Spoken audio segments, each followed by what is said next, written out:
Good afternoon, everyone, and thank you for joining us. My name is Samantha Tai, and I am the Audience Relations and Communication Coordinator at InterArts Matrix. Before we continue with today's program, I would just like to take a moment to acknowledge that the land from which we are streaming today is the traditional territory of the Haudenosaunee, the Anishinaabe, and the Neutral Peoples.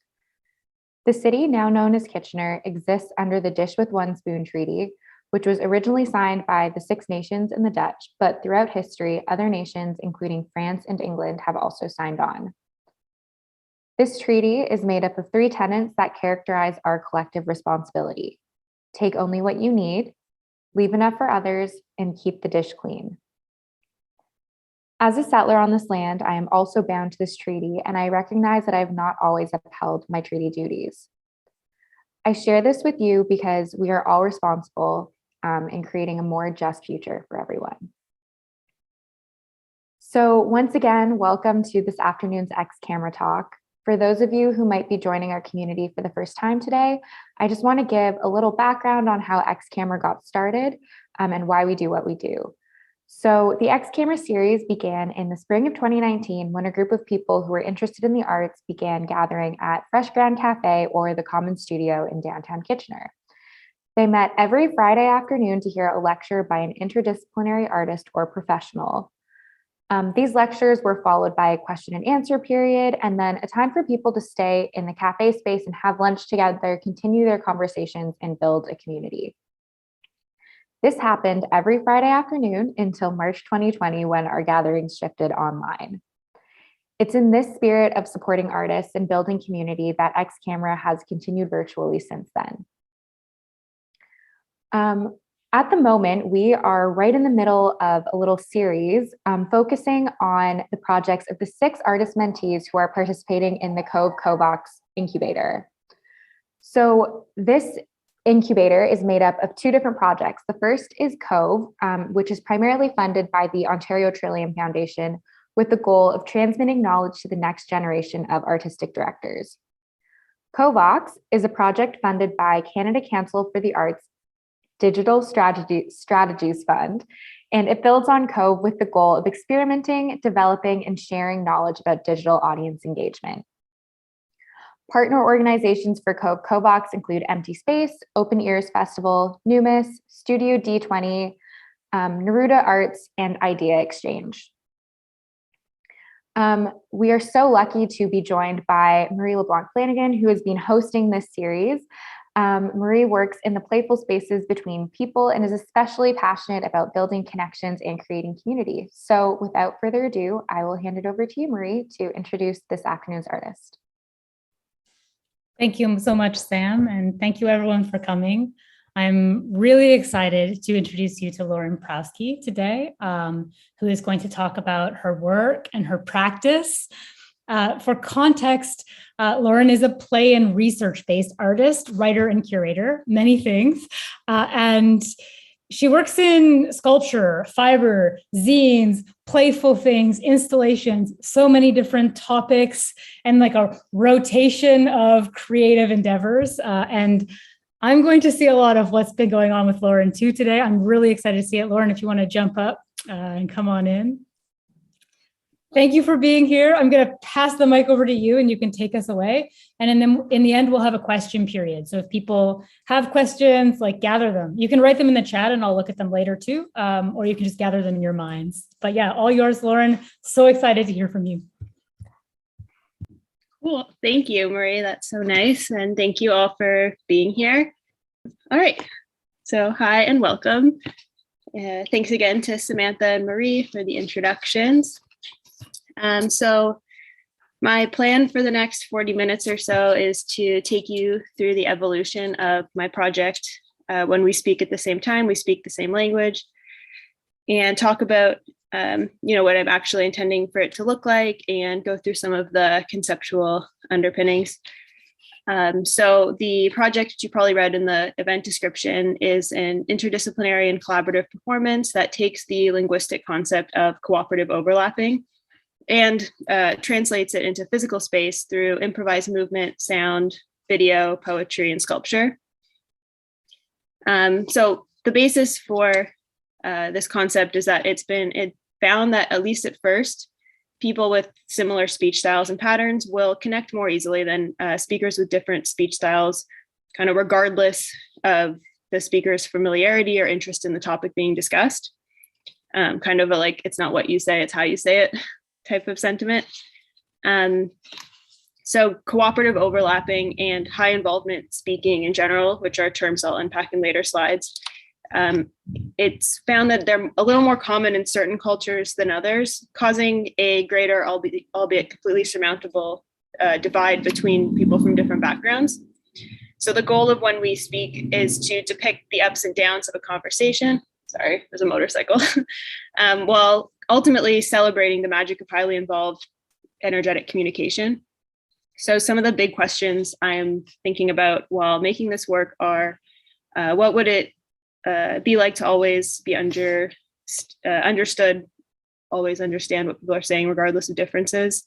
How can we transcend our conditioning to bolster deeper connections? And idealistically and kind of magically, if we spoke at the same time, could we speak the same language?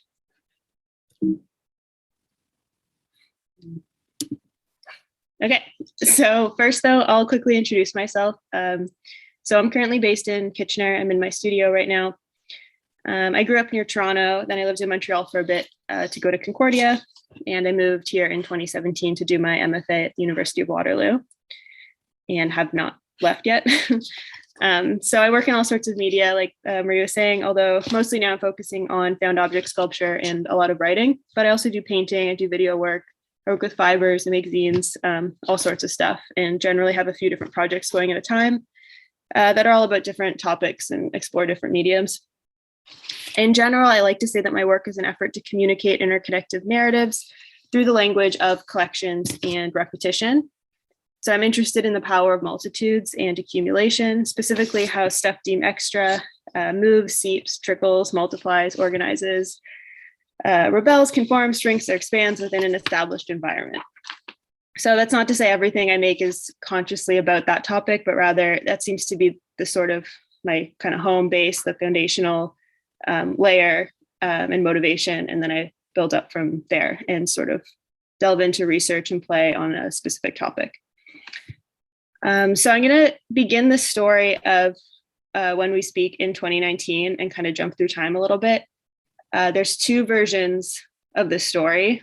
So today I'm going to be talking about this more professional version that has to do with like my actual career. The more diaristic social version I wrote about in the newsletter I've been writing as part of this project. So if you hear this and want like a less censored version or an alternate history, you can check that out after. All right, so around this time in 2019, I started becoming very interested in finding similarities between contemporary art made by Jewish artists. There isn't really a cohesive Jewish style of art like there is with some other cultures. But there is, like, I kept noticing this sort of like sense of humor or this spark or just something in a lot of contemporary art made by Jewish people. And I was noticing it in my own work and my own propensity for like what I wanted to make as well. And I wanted to figure out what that thing is. I'm not talking about religious art or religious artists at all. I'm talking about an ethnicity and a culture, and kind of more specifically Ashkenazi ethnicity and culture, because that's what I am. That's the history I have access to most authentically. So I thought about it a lot. I read a lot, made a bunch of work about it, trying to think of what these things are. And I determined that more or less these common characteristics that I kept noticing, not just in visual art, but in writing and film and music, where there was a sense of maximalism that was super common. There's this organized chaos of collections, winding narratives, a general feeling of restlessness, or like this almost buzzy, frenetic energy throughout.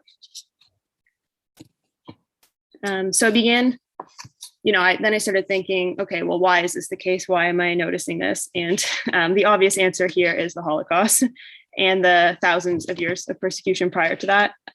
So of course, there's been like ample writing and study on intergenerational trauma and why getting rid of things is more difficult for people who've had those things historically taken away. That whole story, that's not what this talk is about though. So I'm going to kind of gloss over that.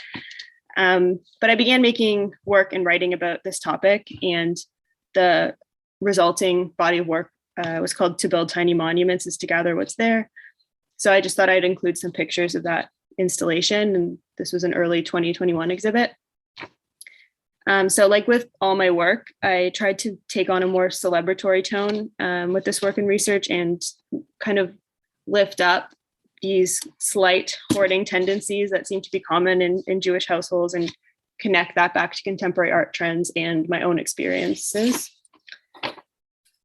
Okay. So now we're going back to 2019, because at the same time that I was doing the research for To Build Tiny Monuments, I was an assistant curator at Gallery Stratford doing a contract there.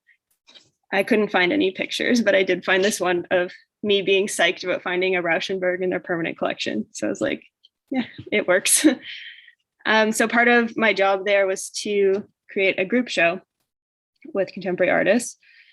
And so I knew exactly what I wanted to do, like right away, because there was this fascinating piece of research into like Jewish art and the way Jews are communicating, and it didn't really fit into the art I was making. So it was just sort of this like extra little nugget that was dangling on the side, and I kept trying to shoehorn it in and couldn't figure it out. So then when I was curating the show, I was like, aha, perfect, I'm going to use this. And so that piece of research was the fact that it had been found that there is this speech style called cooperative overlapping. And it seemed to be very common amongst Jewish people. So my idea for the show was to use cooperative overlapping as a starting point and create a group show that exhibited lots of assemblage and weaving narratives and art that used layering in interesting ways to mimic conversational overlap in physical space. So there's going to be like sound. My thing was that I wanted there to be art at all levels of the room. So stuff hanging, stuff on the floor, there was sound, there was video. And I had all my artists on deck. Work was getting ready to be shipped. Curatorial statement was ready to go. But then the pandemic hit and the show got postponed to oblivion. So I took the concept and tried to turn it into an installation work just for myself, like not collaborative at all. But that didn't end up working. And then this opportunity with Inner Arts Matrix came along, and it was like, all right, so it can't be an installation, it can't be a show. Maybe it'll be a performance. If not, that's it, I'm moving on. But thankfully this worked out. So yeah, that's the history. I'm now gonna move on to vocab. So we're gonna do all the grade school classes today. All right, so cooperative overlapping was coined by linguist Deborah Tannen. There she is, in her 1984 book, Conversational Style, Analyzing Talk Amongst Friends, which is pictured there. It's honestly like, it's kind of a textbook, but it's pretty fun to read. She's basically just charting a Thanksgiving dinner conversation between some old friends, but those old friends brought other people there. So it's like, there's a lot of different interpersonal relationships happening. And she kind of maps the conversation so you can read in real time, kind of where people were interrupted or where they jumped in. And you can see on the page how, when we speak, we're always we cut ourselves off and start again. Like we don't really speak in these whole sentences. So it's cool to read just in that regard. It's a nice introduction to other linguistic books and concepts. Anyway, so cooperative overlapping, it's become a little more popular in the last couple of years because people often bring it up when they're talking about why Bernie Sanders talks the way he talks. And there's also this neurodivergent Jewish TikToker who went semi-viral making a video about it. So you might have heard of it. So the most straightforward definition I could find online is to quote, in conversation analysis, the term cooperative overlap refers to a face-to-face interaction in which one speaker talks at the same time as another speaker to demonstrate an interest in the conversation. In contrast, an interruptive overlap is a competitive strategy in which one of the speakers attempts to dominate the conversation. So Tannen refers to those who engage in cooperative overlapping and related methods as high involvement speakers, and those who don't would be considered high considerateness speakers. So high considerateness speaking, it can kind of be characterized as like an only speak when spoken to sort of mindset, whereas high involvement speakers might feel more comfortable interjecting into a conversation or sharing their thoughts unprompted, which, you know, that can be a good or a bad thing. Both of these things could be good or bad. So these aren't necessarily prescriptive labels though, because most functioning people can more or less code switch between both modes of speaking. So, you know, like a high involvement speaker is not going to, like, is going to take on more high considerateness characteristics if they're in a job interview, obviously. So while these distinctions are helpful to explain dynamic in talk amongst peers, they don't really determine how we communicate in all labels and all areas of our life. So one of the major conclusions Tannen study draws is that high involvement speaking and cooperative overlapping in particular is often called, like, it's a culturally specific way of talking. So in her book, the culture she's looking at is Jews from big cities. However, this way of speaking is by no means like specific to just that group. Lots of cultures communicate in this way. I feel like most notably Greeks and Italians. So maybe it's something from like Mediterranean roots. They make you want to talk more. I don't know. So Tannen doesn't really venture into why some people talk this way, but I found one study that gives a pretty compelling reason as to why Ashkenazi Jews might be inclined to engage in high involvement speech. So the authors, Spolsky and Walters, argue that the type of high involvement speaking Tannen describes originated in Eastern European yeshivas. So there, as well as in many of the comparatively chaotic, that's their words, synagogues in that region, precipitatory listening, rapid turn shifting, and a high degree of involvement on the part of the individual were intentional communication strategies put in place to perpetuate a feeling of equality amongst the worshipers. So that's a theory. All right. Okay, so now we're back in present time today in 2022. Talking about when we speak at the same time, we speak the same language. In its current form, which is more or less non-existent because the workshop performance and filming are happening next month. But here is a rough sketch of how I imagine it looking. The TVs will be flat screens and probably leaning against some pillars or like another object, possibly these kind of phallic guys behind me. And then that blue pile is these noodly pillow soft sculptures. There are 3 performers, some red shelves with vases on them, some purple lighting.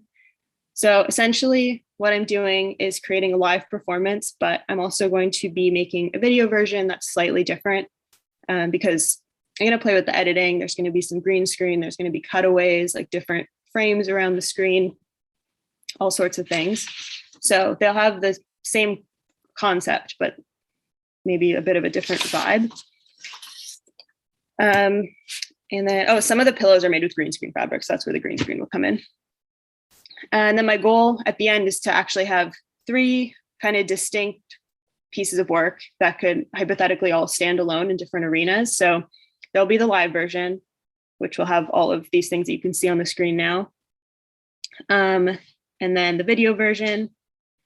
And then also, I hope that the kind of installation elements, so everything except the people, can kind of stand alone in a gallery context, either as a unanimated installation or some, like it could be a thing where there's periodic performances. And so people come in and animate it and then they leave and it stands alone. And so that's the goal. I kind of intentionally made things pretty modular and open so that the different parts could be rearranged or be separated and work in different contexts. So it's pretty flexible. And so the rest of the presentation, I'm going to go through each part and explain kind of the why, what, how, where for each part. Okay, so I'm going to start with music, which was done by my friend Alex Massa. We met in 2016 while we were both in residence at the Fish Factory Residency in Eastern Iceland. This image was from there, looking at the Northern Lights. So what happened was I posted in my Instagram story months ago that I was looking for a composer, and he reached out and asked what the project is. So I explained the project, and immediately he was like, I have an album about that. So he had actually recorded an album during the pandemic with some musicians from Chicago, where the impetus was to make chamber music that was like a conversation with horns. So he sent it to me, and it was spot on. Like, it was exactly what I was looking for, which is very serendipitous. Yeah, totally visualized the performance of the music. It was really cool. So what I did was I picked my favorite tracks from the album and kind of rearranged them into one long track that had the ups and downs that I wanted, that basically had the beats built in for the actual performance. And then I took some creative liberties, and in a couple of spots, I overlaid a very distorted version of a voice recording I took years ago of a particularly loud family brunch. If my family's here, don't worry, you can't hear any actual voices. It's just sort of like, it's distorted to the point where it's not very recognizable. And then the last thing I did was add, around the 18-minute mark, I added about a minute or two of a song my dad and my brother recorded not too long ago. So my dad was going through some boxes and found a poem he wrote at age 23. And then at the time, my brother was presently 23, and he's a really good singer. So he put the poem to music, and they made this song called My Love is a Striped Little Bird. So yeah, my 23-year-old brother collaborated with my 23-year-old father, which I think we can all agree is awesome. And I thought that was a kind of interesting example of cooperative communication, maybe like a creative interpretation of cooperative overlapping, if you will. So yeah, I added like a sample of that in the track as well. It gives this kind of like Ragnar, Cardisan, indie, moody interlude, to bring it back to Iceland, kind of in between this rather clamorous, dramatic horn music. So yeah, it's kind of interesting. It's sort of a moment of relief in the mix. Okay, the second component I'll talk about is a long poem that I wrote called A Word Reverberates and Hangs Loosely. So this promo image that you saw for the event is of the first couple lines. So the poem moves between these, sort of stage directions, prose poetry, more traditional poetry. And the goal is that it acts as a narrator and a commentator of the performance. In the live performance, it's going to be playing on one of those TV screens over a video that I'm going to talk about next. In the video version, I think it's just going to run along the bottom, kind of like subtitles. We'll see. So my goal for it is that the viewer could check back in with the poem at various points, and it'll always be interesting or relevant. So I'm not going to do a reading of the whole poem now, but it's on my website if you'd like to read it. So at 2 points in the poem, I quote directly from sources. So I'm going to talk about those sources. So the first is a 1966 science fiction book called Babel 17 by Samuel Delany. If you don't know the book, it's the space exploration book, but it's all about the power of language and linguistic relativity. There's a scene where the protagonist is overcome by the sheer power of the Babel 17 language and becomes immobilized while her brain is manically running through all these language rules and linguistic terms, trying to make sense about what's happening to her. So the scene that I'm describing here starts with the words abstract thoughts in a blue room, which obviously I had to use that gorgeous configuration of words. And then she continues to list these English word tenses and grammatical cases, which the effect there is that it feels like this convergence of time and space. Because I think we express time by differentiating our language. So to simply have all the options right there in front of you, it just feels like some sort of collapsing of a system or a structure. So I poached a few words from that list because I'm still trying to work out this idea, but I think the idea of a fleeting present is quite central to the work because it's about these conversations that happen when the participants are very in sync with each other. And that's ultimately such a fragile thing. So I wanted this text to illustrate a kind of loose relationship to time or some version of time that's able to be controlled or manipulated kind of while we examine it. And then the final thing I took from the Babel 17 quote is the repetitive use of the word you.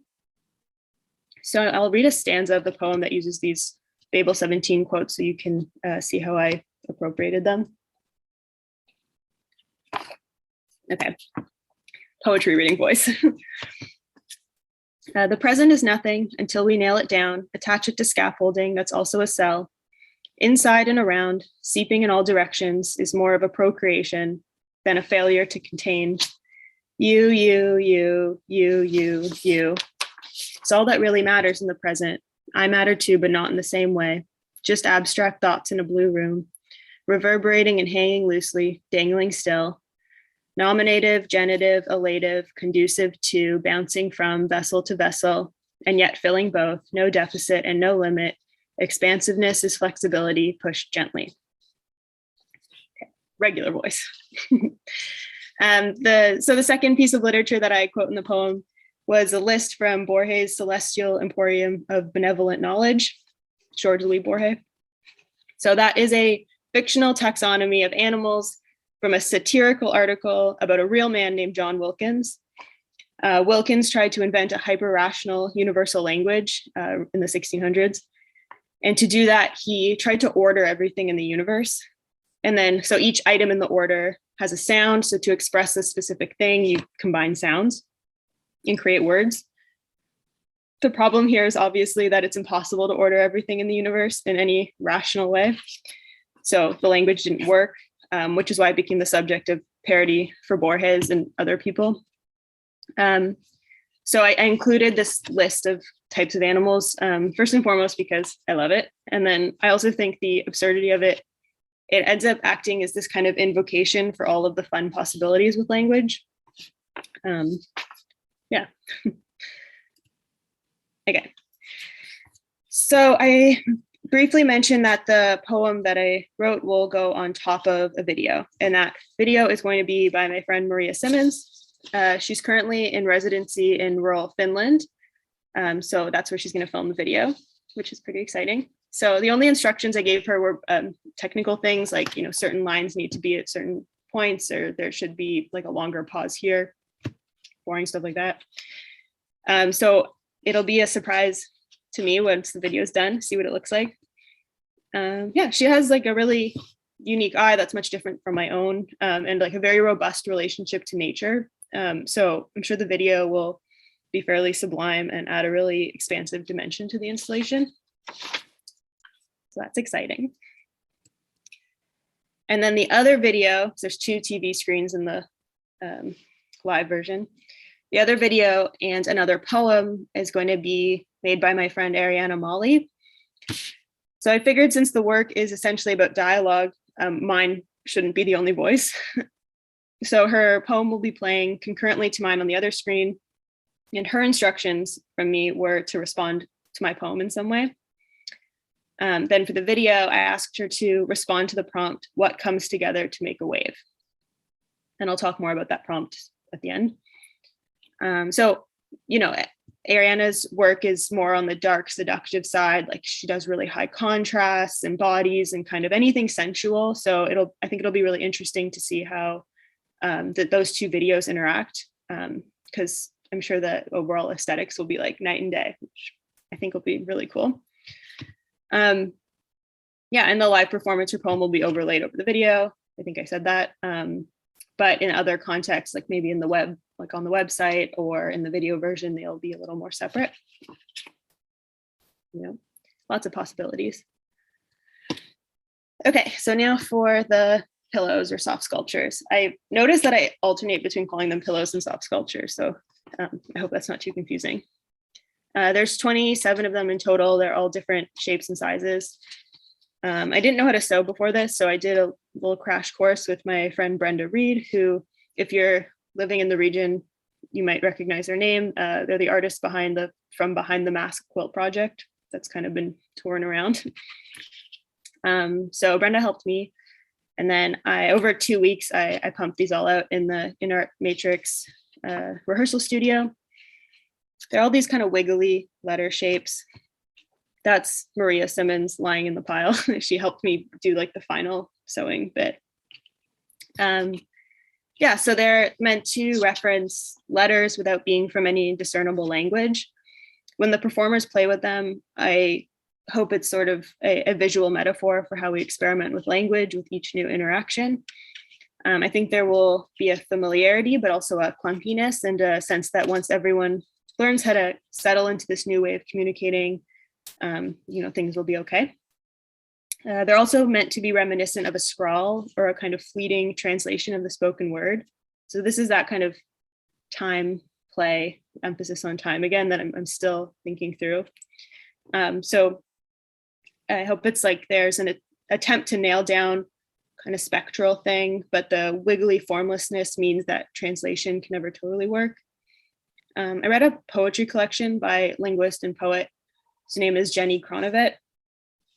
I didn't love the poems, but on the back, a reviewer described the poems as evoking the frightening and potent space before speech, revealing the ways language uses us.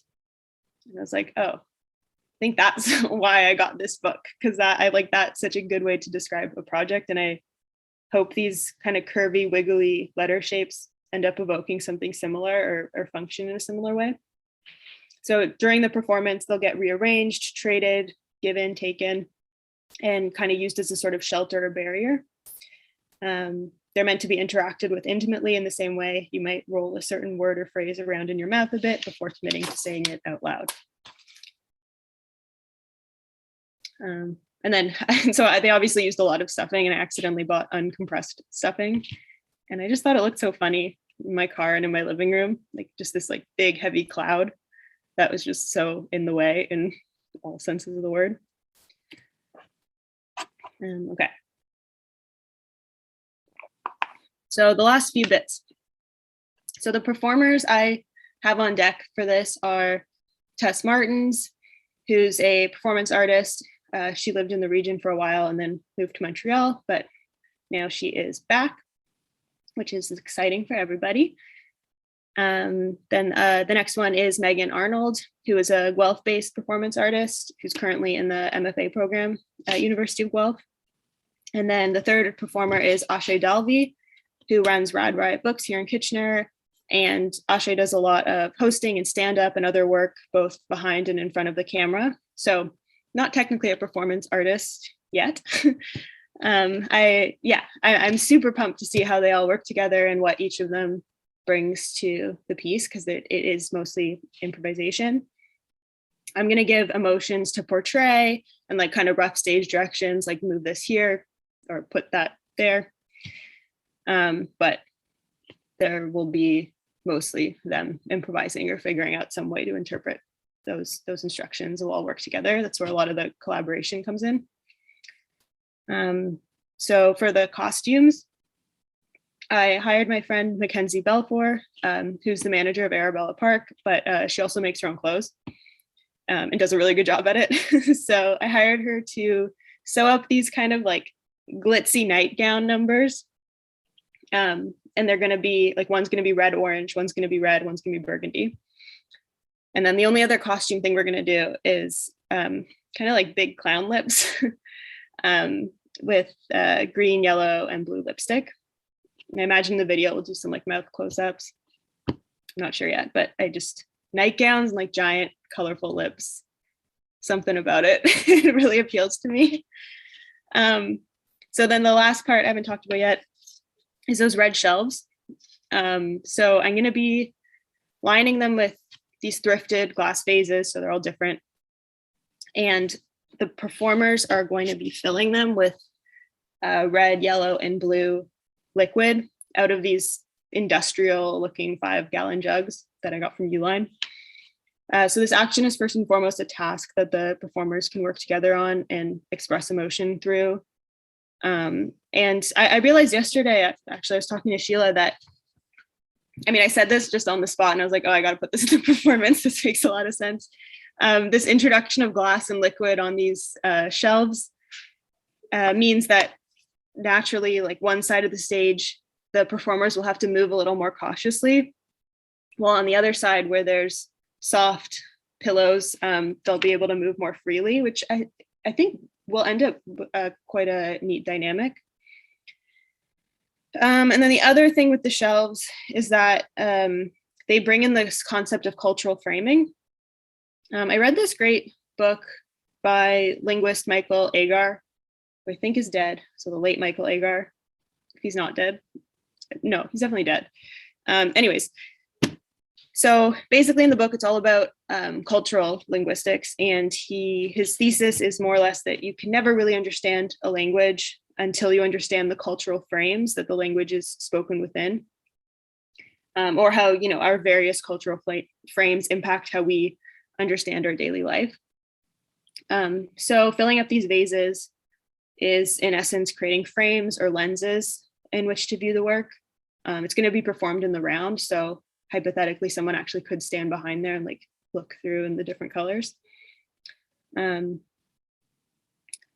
Yeah, so the colors, the color choices for everything actually have to do with, there's been a whole bunch of linguistic studies surrounding color names and how not every language in the world or culture has the same understanding of color. Even though like everybody with kind of normally functioning eyes and brains like has the capacity to see all the colors, but some cultures don't have, you know, as many words as we do in English for certain things. So for example, there's a really common myth that ancient Greeks couldn't see the color blue because Homer described the sea as wine colored on more than one occasion. Like I had definitely heard this even before I did the research, but they realized that's not true because there are certain groups of people around today who might describe the sea in a similar way. And it's not because they don't see blue, it's just that they have no reason to label blue things because, you know, it's really only the sky and the sea that have that color, and they're always some version of blue. So it's unnecessary to point it out. You know, unlike here where there's like a million different types of jeans you can buy and paint to paint your walls, like it's very functional to have many words for blue in our society. Yeah, and then so something that Michael Agar talks about in his book is that there's this unfortunate common mindset that when we think about other cultures being different than ours, so for example, a culture that doesn't have a word for cobalt, let's say, that they are lacking something, which isn't true because every thought can be expressed in every language. Like no culture is deficient in anything. So I've just tried to combine those two theories, this idea of cultural framing, this rejection of deficit theory, and a subjective understanding of color to kind of reinforce the utopic community aspect to the project, you know, as if to say, like, what if we could all truly and deeply understand each other, you know, with all our frames and cultural conditioning that are in place that are, you know, putting these hurdles in place between ourselves and the other. Like, what if we could transcend all of that? Okay, so the last thing I'll talk about is the prompt I mentioned that I gave to Ariana, what comes together to make a wave. It's purposefully vague because it could mean a couple different things. So in addition to Ariana responding to it in her work, part of the digital engagement part of this project, I am going to be hiring my friend B. Wisehire to build a web page to house the video and some other components, as well as a chat bot that asks visitors this question. And the unique thing about this chat bot is that it will then archive the conversations people have with it. And then you could go and visit the archive and read all of these dialogue poems. And then eventually, I hope to make some sort of zine out of them or do something with the collection in the end. So yeah, that's about it. There's no date yet for a public performance, but I'm working on it. Hopefully there will be soon. Yeah, that's pretty much it. I'm a little self-conscious about all of this because it feels very vague to me. Like I think once I actually see the project, I can pinpoint what I'm actually trying to say and kind of have a whole new statement and come at it from a much more specific angle. And I'm not saying this to like undermine anything I said, like I stand by all these concepts and I think it's cool. I'm just I feel like I'm still conceptually, I'm like in the middle. And there's more to that journey. So, yeah. So yeah, thank you for being here, and thank you to Arts Matrix and to Sheila and Cameron and Isabella for supporting me through this journey and this project. Yeah, it's really been really incredible. I'm so endlessly grateful for the opportunity. Yeah, if you know how to spell my last name, I'm really easy to track down on the internet. If you want to see more of my work or read the newsletter or the poem or see what else I'm up to. So yeah, I'm going to stop sharing my screen now. Wonderful. Thank you so much, Lauren. I really enjoyed that. I'm going to put your website in the chat too for people so they can find you extremely easily. They don't even have to spell your last name. They can just find you. Yeah, that was wonderful. Do you need a drink of water or something before we jump into questions? How are you feeling? I'm out of water, so we're going to just power through. Let's carry on. Yeah, so I would like to invite everyone in the audience, if you'd like to, you're welcome to ask a question in the chat, or you can unmute yourself and ask your question with your voice. There's lots of space and time for you to ask your questions, so you don't have to be shy. There's room for you to jump in and ask. But while I wait for people to ask questions in the chat or raise their hands, I'm going to ask some questions to Lauren myself. I've been looking forward to listening to you talk about this work for a long time, Lauren. Like I mentioned in the beginning, I mean, I've heard little pieces here and there of what's happening, but I've never gotten to hear all of it together. And it was really incredible. I would love, do you have a list of references? Do you have a list of all of these references and collaborators that you're working with? I could put one together. I'd be very curious. I mean, I kept noticing, I mean, everything you talked about was fascinating. I noticed a lot of threads, like through linguistics, science fiction, which, speculative reimaginings of things, a lot of interdisciplinary collaboration stuff. And I just think not everyone does it that way. Do you know what I mean? Like a lot of people just kind of sit in the compost and then whatever emerges. But it feels like there's an intentionality for you in how you like gather your sources. Does that feel true? Like how do you organize your archive of your mind with all these names and books and places and things? Well, because this concept was kind of percolating for a while and I was sort of sitting on it for quite a while, when I first started this performance, like the COVOX program, I was like, okay, hold on. I need to really dig into the research and figure out what I want to say, because it just existed as this vague statement for so long. So I ended up taking 2 months to read books and do research. So that was a pretty academic endeavor. Like I was taking notes as if I was still in school. So I have I'm organizing it in documents and then continuing that work. That's why I wanted to do a newsletter, because there was so much. I'm like, okay, now I have to actually parse this all through. So in the newsletter, and I'm not really like recommending anyone go and like, you have to read through the whole thing. If you want this list, like I can just send you a more condensed list, but I try to hyperlink everything and explain it more thoroughly to make it more digestible for me and anyone else who cares. And where do I sign up for the newsletter? I'm on your website. Where do I go to sign up? So on the spinny thing, it says I also have a newsletter. Okay, spinny.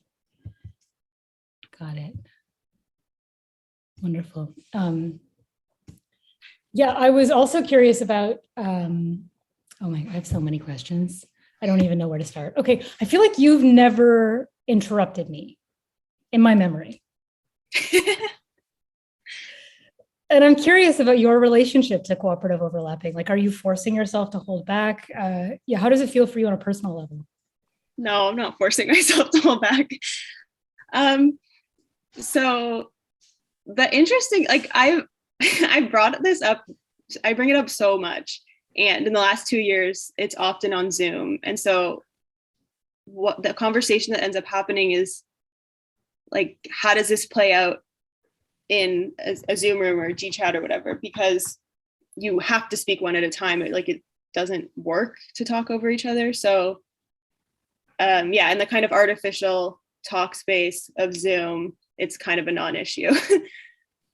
But I write in the first newsletter, I wrote a little bit about my experience in grad school and kind of noticing that I felt loud compared to my peers, which I'm not really a loud person. So I was like, why is this happening? And it's just because nobody was jumping in. Like whenever I would interject, no one would stop me.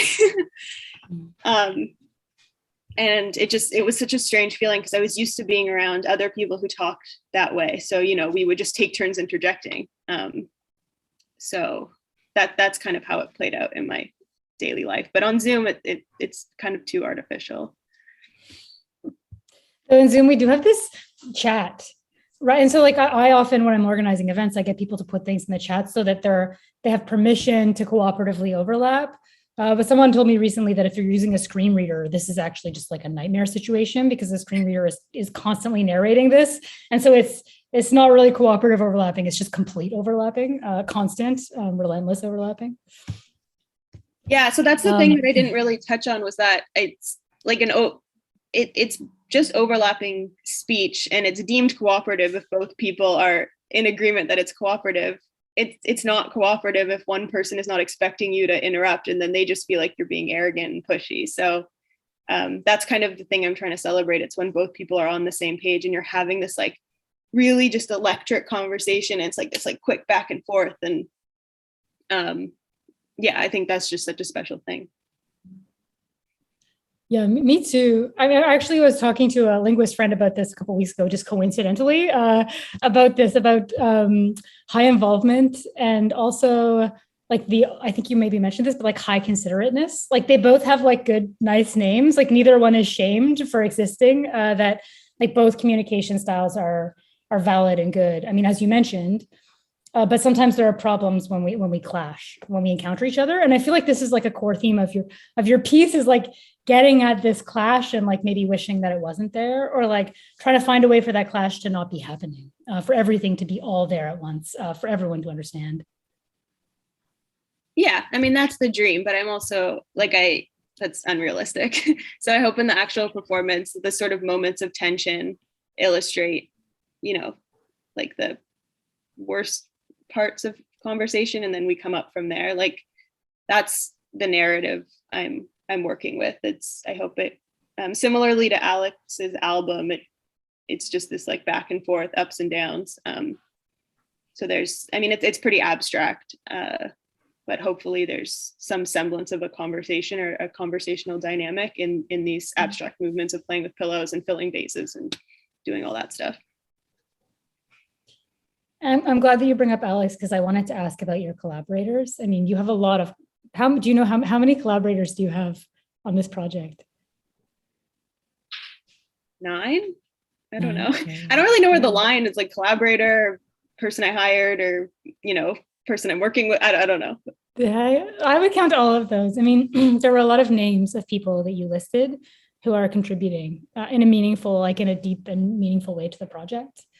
And I'm curious if this is always part of your practice or if this is a part of this project. No, I hate group projects. No, this is me pushing myself and trying to really make the best of this like great opportunity. But like, it's going to be good, and hopefully I get better at it. And no, this is me doing extreme personal growth. It feels, I don't know, really generous and generative in a way. Like you have this amazing opportunity and then you shared it with your friends, with your community, with your colleagues, and you're bringing all of this together into a room. Like this project feels artistic, and it also feels curatorial. And it feels like you're shaping a conversation. Are these artists communicating with each other at all? Or is it just through you? It's just through me. Like the performers, we're going to have a Zoom meeting and get to know each other a bit before, because they're actually going to be working together and be in the space together. But otherwise, it's everybody doing their own separate parts. Oh, and then Mackenzie is going to do fittings, and she'll be in the mix too. But like for the videos and the music, it was pretty much just through me. Yeah, kind of sort of transactional too, where I'm like, can you do this? Here's a contract, here's the money. Then they'll give me the art, and we'll go from there. I just noticed there's a question in the chat as well. Isabella's wondering about silence between people. Is that a form of communication also? Especially since it can range from awkward to comfortable to comforting, expectant, and a way of making room for afterthoughts. I think so. I mean, there's that kind of common thing where, like, you know, you're comfortable with somebody when you don't have to keep filling the silent space. Yeah, I think so. I'm not necessarily addressing that in the work, although there are silent moments in the track, which is interesting because I sent my version back to Alex just to say, is this okay that I chopped up your baby? And he said yes, except that he wanted things to flow into each other more. And I was listening to it again, and I actually think things do flow pretty well, except that there are like clear silences. So I need to work on that a little bit and see how that plays out. But I think it'll be interesting to see how the performers deal with the silence, or like the kind of clear cuts between tone in the music. Like it'll go from really loud and kind of cacophonous, like very melodic, with maybe a silence in between. So Isabella, I think I think the performers might bring that kind of question to life a little bit, and like to see what their bodies do in the moments of silence might bring some answers there.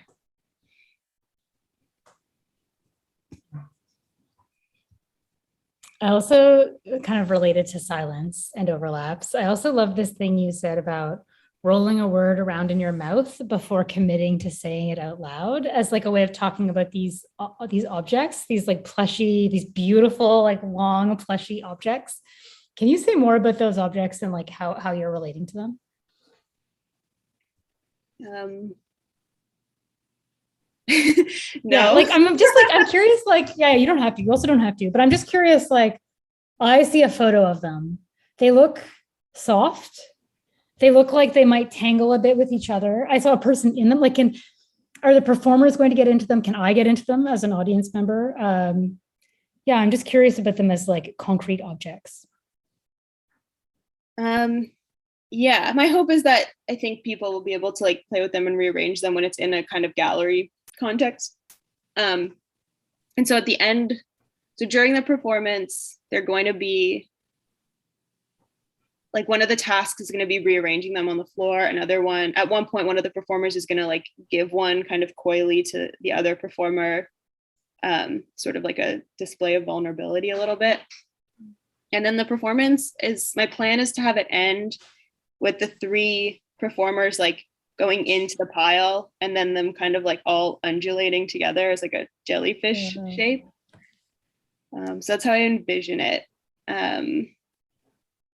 Yeah, the reason I couldn't answer the question at first is because I'm still thinking about it, and the way I have that written down is like kind of my best effort right now. I don't know if I can expand on it. I just was like, we're gonna take this in a poetic direction at first, and then later I'll know how to speak to it better, I think, off the cuff. Yeah, it's generous of you to come and talk about your work while it's still taking shape. It's not always obvious, like what's going to happen. You know, sometimes the thing is still forming. Isabel has another question. She asks, will you invite the audience to talk vocalize, or do you expect that most people will spectate in silence, which is the polite way of being in a gallery or performance space? Yeah, I think I expect silence. But if someone feels like heckling or talking, that I don't know if I'll encourage it, but I could see how that would be conceptually interesting. Maybe I won't, like, I don't think I'll enforce silence or enforce talking. I'll maybe let people see what feels right in the moment. Yeah. I want to ask you kind of maybe a hard, well, I don't know, you can tell me if it's a hard question or not, but in this project, we've been working on something called digital audience engagement. We've been exploring what is that. We've been thinking about ways to engage audiences digitally. I'm curious about your plan with this project, how you've explored digital audience engagement and what you're thinking about related to that. This component has been tough, which I think is like a sort of similar experience across the board for the whole cohort. I started with a newsletter, which has been going pretty well. I've gotten some interesting feedback there, and the readership is decent. But that's more me just putting out more stuff. Like there's some room to engage back, but not a ton. So I think with the chatbot, that is going to be sort of the crux of the digital engagement strategy, where people can they can look at the work I've done, and I'll put a list of references and look at the collaborators, and then then talk to the chatbot from there and have these conversations with it, and it'll be anonymous. So hopefully there's a little more intimacy, and people can put a little more of themselves back into the project.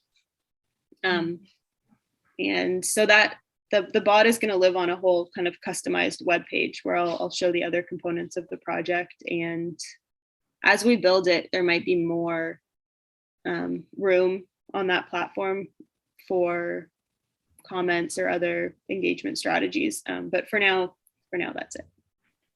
Mm-hmm. When you, and I don't know, like maybe this is again, I'm just going to ask my questions.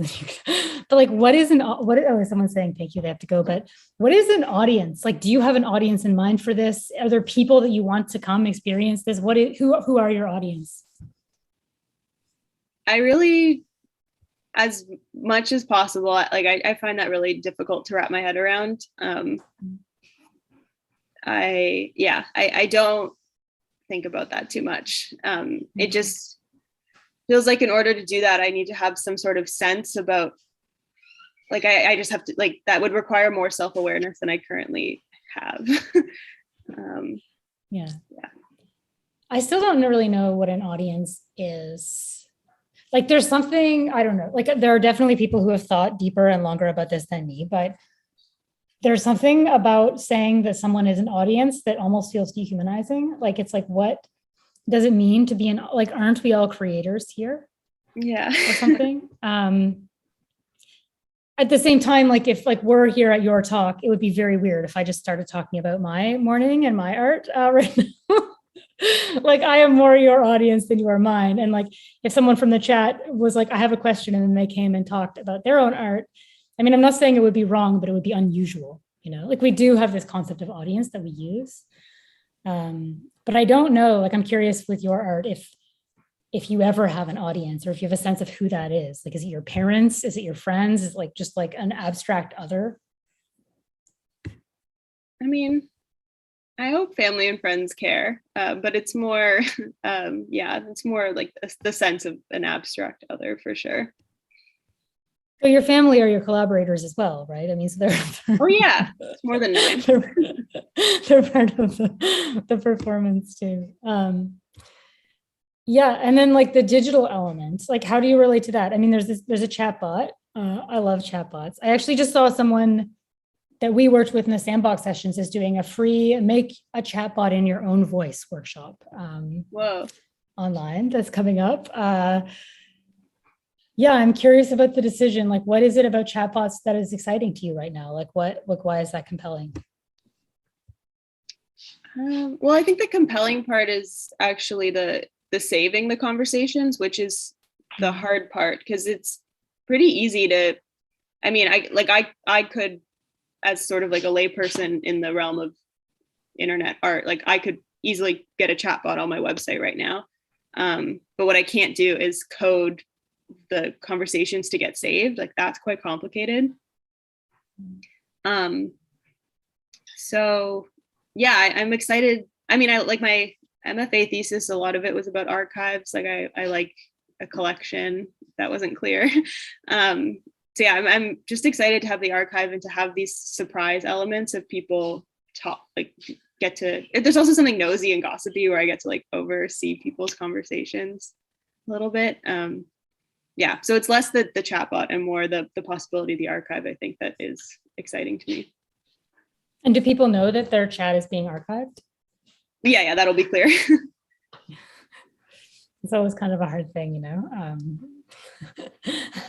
to integrate that part. Yeah. I like that you said that it's easy to make a chatbot. I feel like it really like speaks to where, I mean, you didn't say that verbatim, but that it is kind of easy for you, or that it's like totally imaginable for you. I think marks like a change that someone like you or me, or just someone who is not an expert, who's not like entire life is not dedicated to computer programming, can just easily make a bot. Yeah. Well, not make it. I mean, you could just like import one into your website. Like I can't make it from scratch. I can put one in my website. Yeah, like something where you give it some prompts, and you say, this sort of thing. Can you tell me more about the archive? I'm trying to imagine it. So, okay, it's getting saved to a database somewhere, and then what happens? Like I come to the website and I can just like explore through each conversation one by one. Yeah, I think so. What B, who's the web artist I'm working with, what B told me is that we'll probably have to manually save it every now and then.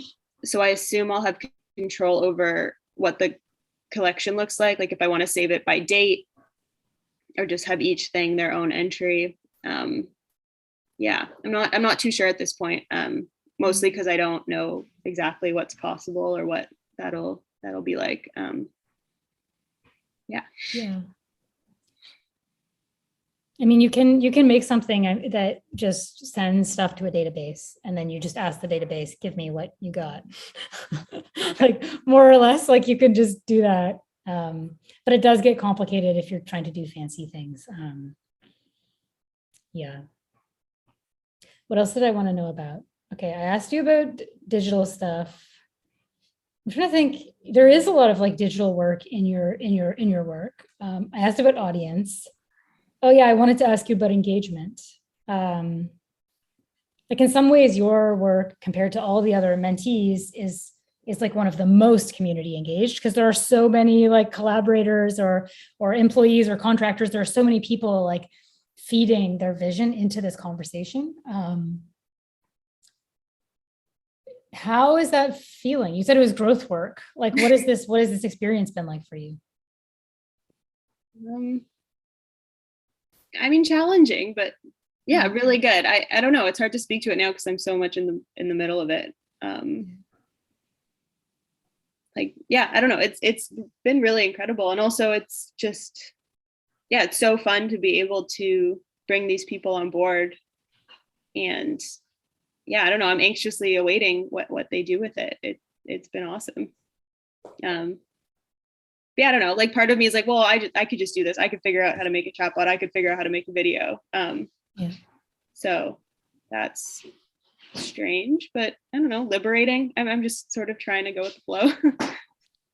What's the hard part about it? Is it communicating with people or like setting expectations? Like what makes it difficult to work with other people?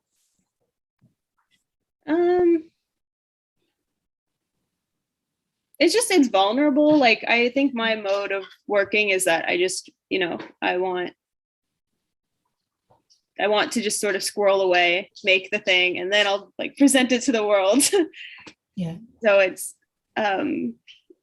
there's something mildly unpleasant about, in some ways, like being watched through the whole process, or like being accountable to so many different people in so many different ways. But I don't know. I'm not an idiot. I recognize that's like very good to do, and it's like really fruitful, and like these things are really important, and it's just good like to grow as an artist, as a person. So that's sort of the personal growth stuff I was mentioning before. It was mostly just getting comfortable with having the process seen, having the messy bits seen. So yeah, it can be good. Also, I don't know, like our culture has certain values about things, and I don't know. Sometimes I think we force certain narratives of like how things have to be. Like for some people, showing their work in process is maybe complicated, you know, like some people like to think through their thoughts before sharing them, and that's not wrong. But it is good in an ideal world that if you want to collaborate with people, you can do it in a relatively painless way. Yeah. Yeah. What about, okay, I wanted to know about Kitchener. So you're here, you're in Waterloo region. You've been away, you're back. How do you feel like you'll stay? Do you feel like you have support that you need in the community? Are there things that would make you feel supported and like it was a good place to be? Yeah, I mean, that's why I stuck around. It's like things were working out. I kept meeting awesome people. I kept getting cool opportunities. So I don't have any immediate plans to leave. Also, my partner is really, he loves it here and he's really civically engaged here. So, you know, I don't think he's just going to pick up and leave one day. So I don't know. Yeah, no, I love living here. It's been fabulous. Are there specific places or communities or people that stand out as exciting things for you? This. Yeah. And yeah, my community from grad school has been really amazing. And yeah, I don't think like things have just snowballed in this really positive way. I've worked in a lot of the local arts institutions, and yeah, it's also interesting just because of all the tech stuff that happens here and how that kind of like sloughs off into the art community is super interesting. And sometimes it's good, sometimes it's not so good. Yeah, it feels nice to be part of a city that feels like it's growing so rapidly. Yeah, I mean, it really is growing. I've talked to people about Kitchener-Waterloo kind of all over, and I found it really strange. I used to often meet in other cities people who had lived in Kitchener-Waterloo because they had worked at Google or they had, gone to the university or they were involved in tech, and I felt like they often left the city without really knowing it. Like they wouldn't know about any of the amazing things. Like they would have gone to like a couple different pubs. Yeah. And they had never been to any events or seen any of like the arts communities, like all like the DIY and grassroots arts communities, as well as the more established experimental arts communities. Like they just didn't know. And I've often like wondered about that. Like, how do you find all this and like get like rolling in this like beautiful moment that keeps exposing new wonderful things, and some like Joe tech worker never even encounters it, never even knows that it happens at all? Like, what is your secret? How did you find it? The honest answer is that when I moved here, I was dating a lot, and the people I was dating showed me a lot of cool stuff. I think that is not uncommon these days. Yeah, it was awesome. Like I met so many really cool people, and they were all like, it was a lot of artsy weirdos, and so they just took me to all the neat places, and then I would take my MFA friends to those neat places. Yeah. Okay, so, and is this Tinder? Yeah. You can say if this is too much information, but I'm just trying to this is one of my like core interests, is like, how did you get here? So I'm like, is it an algorithm that brought you here? What do you mean? I mean, like, if you found cool places through cool people and you met those cool people through a dating app, and the dating app somehow like helped you choose those people, is this partially algorithmically determined? Maybe. Yeah, I don't know. That's kind of breaking my brain. I don't know how to think about that. I mean, obviously it's your own choices, so like where you went and all this sort of thing. That's not the first time I've heard someone say that they found community through dating apps. And like, it's not just not the first time. I mean, I've heard it over and over again. And so I'm really interested in that. Yeah. Is there anything else you wanted to share about the project or your process? Like what you're like looking towards next? Anything you want to share before we wrap up?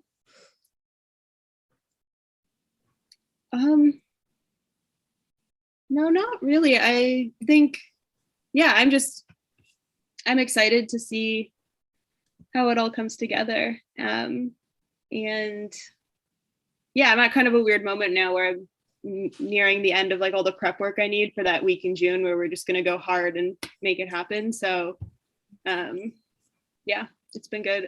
Isabella asked what my relationship is with improvisation. I don't have one currently. I'm trying to foster one through this project. Yeah, I'm pretty improvisational in my own processes, but I've never really thought about it in that way. But hopefully I learn the nuances of it and get more into it by the end of this. Yeah, I was wondering about I think this. That's it. I'll read Isabella's question aloud in case people can't see it later in the recording, though they should be able to. But she said, what is your relationship with improvisation? I feel your approach is very close to the cooperative overlap of musicians who improvise. Listen carefully and then join playing on top of the other musician's sound. And I love that. And it also made me think about this thing earlier, like there's the cooperative overlapping that's happening in conversation. And then I often feel that if I'm I'm mostly cooperatively overlap with people who I have a relationship with. We've built up some trust, something like this. And not only do we like bounce off of each other, we also really pull threads. So like we'll be talking about something, we go somewhere else entirely, then we go somewhere else entirely. And like, it's like, you're expected to hold on to all these threads from every past conversation for definitely the last 24 hours, often the last week, and sometimes since forever. Like that feels very related to me. And I feel like that feels also related to the musical improvisation, like pulling back on a melody that happened a while ago. Yeah. Cool. Yeah, I'm so naive when it comes to like musical terms or how music exists or gets made. But that's a cool thing to look into. In the Michael Agar book that I mentioned, there was a line that I like underlined and highlighted a bunch, where he's talking to a musician friend, and the musician friend said that conversational analysis is like scoring a conversation. So like where you like add in all like the symbols and stuff to indicate like where the inflection is and where the emphasis is. So I've thought about thinking about the idea of the relationship between music and conversation, but I haven't dove into that yet. Yeah, it's really, I've only done this once, this kind of scoring a conversation once when I was in university with a classmate. We were in Politics 101, and then she had this theory that, or maybe it wasn't even 101, it was some politics class, and she had this theory that, first of all, women weren't talking, and second, that when women talked, men interrupted them. Obviously, there are more genders than just men and women, but in this like naive way or like this beginner way, she would mark it down, and she. And we had this sheet, like we ended up with this sheet, and it was just like horrific to look at. It was like women, and we also timed things. So it's like women usually only got to talk for less than 10 seconds before a man in the class interrupted them. Like at most it was 30 seconds or something. And there was like a tick for each time a man spoke. And it was like 89% of the time was occupied by men speaking. And when women did speak, they were immediately interrupted. Which goes back to, I think, what you were saying earlier about like different kinds of interruption, like interruption as one form of interruption as a form of control.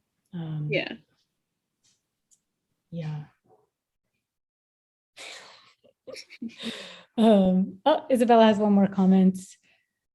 Perhaps we should link you up with Catherine Landano, the AD at NUMIS, and the people at the International Institute for Critical Studies and Improvisation. That could be a very like fruitful collaboration.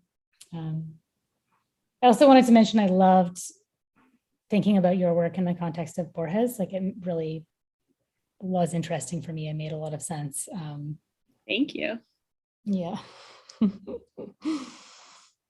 Okay, well, let's wrap it up. I feel like we've had a really good run. I could ask you a million more questions, but I feel like there comes a point where it's rude.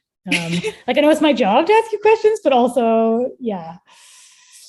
I can't wait to read your newsletter. I subscribed as soon as I found the link, and I'm really looking forward to reading the non-professional, less censored version of things. And yeah, thank you so much, Lauren. That's also a little. I want to like sign up for like the one layer deeper than that. That's my own journal. So yeah, okay, I won't. That's rude. I won't do that. Thank you so much. It was like really a pleasure to hear about your work. I'm excited to see it at some point. And yeah, it's incredible. Thank you for coming and talking about it. Thank you for having me and for your thoughtful questions. Yeah, my pleasure. All right, now I'll invite Sam back. There we go. Yeah, thank you so much, Lauren and Marie. I'm so happy that like your project is like finally going to be presented. Like, I don't know, third time's a charm, I guess. So yeah, I'm really excited to see it when we can. Yeah, so thank you so much for joining us this afternoon, everyone. We have one more X Camera talk next week with Kate Camo McHugh, and she'll be talking about the project that she's working on for the COVOX incubator. So yeah, it'll be at the same time at 1:00 p.m. So feel free to join us. Yeah, and have a great afternoon and wonderful weekend. Bye, everybody.